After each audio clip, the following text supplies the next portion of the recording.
حرم شریف میں نماز نہیں پڑھتے امام کے پیچھے تو یہ ناندے پیچھے نماز ہوندی نہیں، یہ وابی ہیں۔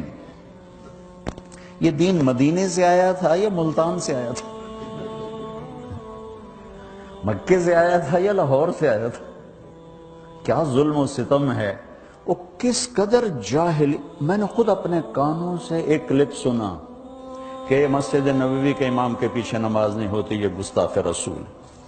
میں نے اپنے کانوں سے سنا ہے، وہ مفتی کا ٹائٹل لگا ہوا ہے۔ کیا میرا رب اتنا کمزور ہو گیا ہے؟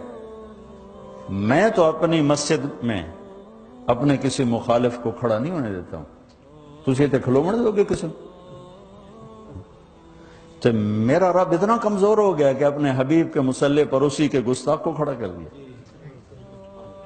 اپنے گھر میں حرم بیت اللہ جہاں ایک نماز 1,00,000 کے برابر، وہاں ایسے آدمی کو کھڑا کر دیا جو اللہ کے رسول کا گستاخ ہے۔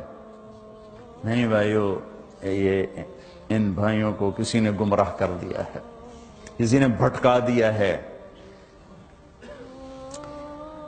اس لیے میں ہاتھ جوڑا کرتا ہوں نوجوانوں سے آپ سے کہ خود قرآن پڑھو، خود قرآن پڑھو، خود قرآن پڑھو۔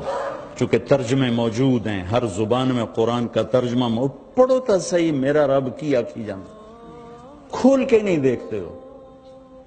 اپنے نبی کی زندگی پڑھو، اپنے نبی کی سیرت پڑھو، اپنے نبی کی حدیث پڑھو، تمہیں خود پتہ چلے گا کہ وہ ہستی کیا فرما رہے ہیں۔ پھر تم بیٹھنے والے کو پکڑ سکتے ہو، جناب کی بولی جاندے ہو۔ اب آپ کو پتہ ہی کوئی نہیں وہ کیا کہہ رہا ہے، کہاں سے کہہ رہا ہے۔ بھائیو، امت بن کے چلو، محبت سے چلو، دل کو شادہ رکھو۔ میرا رب، جس رب سے معاملہ ہے نا، بڑا کریم، بہت مہربان، بہت مہربان۔